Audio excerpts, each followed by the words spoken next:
kemampuan kita untuk selalu memeriksa diri, melihat diri kita itu sampai tidak ada waktu untuk bagi kita untuk melihat ke orang, ya. Coba kembali lagi ke diri.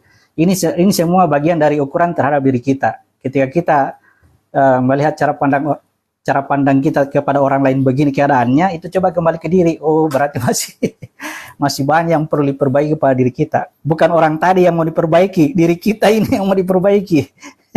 Tadi itu hanya sebagai utusan dari Tuhan untuk memberi ujian kepada kita. Ujiannya Allah itu untuk memberitahu ke kita sampai sejauh mana ini manfaat kajian kita. Coba. Ayo. Sampai sejauh mana manfaat kajian Mimha terhadap diri kita. Ya, rupanya ya masih sangat ini sensitif. Padahal kalau kita lihat, Masya Allah, Allah sedang mengutus seseorang, ya.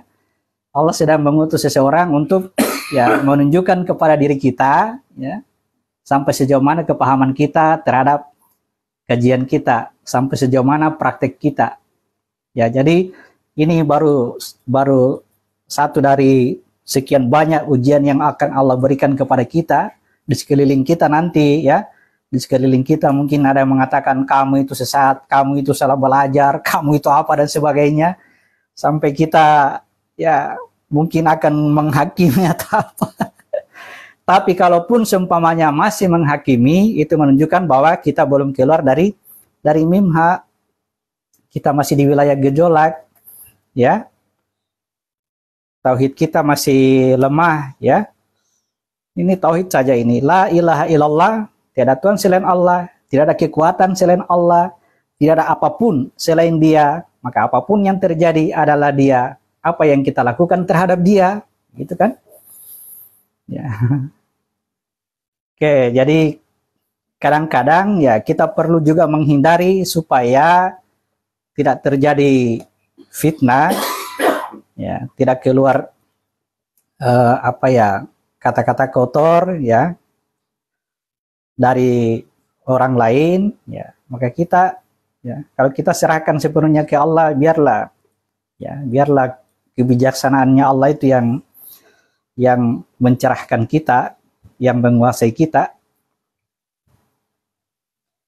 Oke. Sampai sejauh ini saya katakan, pernah orang tanyakan tentang itu, tentang Saiful Karim, dibahasakan Saiful Karim sudah sesat, bagaimana mengurus ustaz? Saya bilang, jangankan Saiful Karim, seluruh manusia saya sudah lihat, ya. Seluruh manusia saya sudah lihat, tidak ada yang sesat. Ya. Bahkan masalah bahayanya. Memang kajian Mimha ini bahaya ini. Tidak ada yang sesat, ya. Ternyata kata sesat dalam Al-Qur'an itu ditujukan kepada perjalanannya jasad kita. Jasad kita lain arah. Sebagaimana datangnya berbeda, maka kita mesti berpisah. Lakum dinukum waliyadin. Isinya lari kemana, jasadnya lari kemana, gitu ya. Siapa yang ikut hawa nafsu pada jasad, ya dia akan ikut ke sana. Tetapi mau atau tidak mau, suka atau tidak suka, semua menuju kepada satu titik. Semua bermuara kepada satu. Innalillahi wa inna ilaihi rajiun. Ya. Semua mengarah ke sana. Hanya saja dalam perjalanannya ada yang berserah diri secara total, ada yang terpaksa, ada yang datang dengan keadaan terpaksa. Disitulah gambarannya. Oh, semua mengarah ke sana. Hanya saja ini ada yang dipaksa-paksa, ada yang harus ditarik-tarik, yang dipaksa itu kesakitan, yang berserah diri kenikmatan dia. Itu ya kawan-kawan. Jadi ya memang yang terpenting persoalan kesesatan, kemaksiatan, kekafiran, kemunafikan, itu yang terpenting adalah pada diri kita, itu yang jadi masalah. Ya, di luar sana ujian bagi kita, sibuk mengukur orang lain, lupa kepada diri kita. Di luar sana dikiaskan hanya kuman yang ada di seberang lautan. Di diri kita, saking besarnya gajah, akhirnya tidak kelihatan karena dia menutupi mata kita. Ya, kuman di seberang lautan kelihatan, gajah di pelupuk mata, Masya Allah, tidak kelihatan betul memang. Padahal masalahnya besar sekali. Masalahnya besar sekali. Jadi masalah terbesar dalam kehidupanmu itu adalah dirimu sendiri. Sampai ada perkataan, musuhmu yang paling besar adalah dirimu sendiri. Ya. yang tidak boleh kan nyakitin orang lain, bukan tidak boleh, ya, bukan tidak boleh bahasanya Pak Maulana. Kalau kita menyakiti orang lain, itu artinya kita masih berada pada wilayah kekuasaan hawa nafsu, bukan tidak boleh.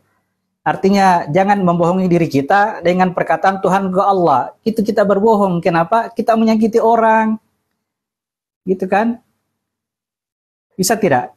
Maksudnya kata menyakiti orang itu dengan jelas-jelas saya selempari atau saya kasih kata-kata kotor. Tetapi kalau kita mengatakan hal kebaikan lalu dia sakit hati, itu berbeda. Ya, itu hal kebaikan lalu ditanggapi dengan emosi, ya pasti kepanasan kita. Nah, itu berbeda tadi dengan sengaja selempari batu atau selempari dengan perkataan kotor menyakiti hatinya, itu beda. Itu ukuran untuk mengukur diri kita sampai sejauh mana keberhasilannya dalam berspiritual, ya, persoalan spiritual. Masih ada hawa nafsu yang belum bisa saya kendalikan, Ustaz, terbawa arus tadi, ya. Itu ukurannya, ukuran kita, makanya Allah perlihatkan seperti itu. Artinya, ya kita masih dikasih kesempatan lagi, dikasih lagi kerja keras, baca kitabmu, dirikan sholat, tunaikan zakat, kerja keras di situ. Karena tidak bisa tidak, ya, kita harus melakukan itu semua. Boleh jadi dengan keberadaan seperti ini Allah menghendaki supaya ya masih ada energi yang ada pada jasad kita ini yang kita bisa fungsikan untuk memberi manfaat ke orang lain. Ya, itu dulu dia tunggu, habiskan itu semua, berikan semua kepada, ya, memberi manfaat kepada orang lain dan lingkungan kita dengan tidak merugikan diri kita sendiri. Itu catatannya.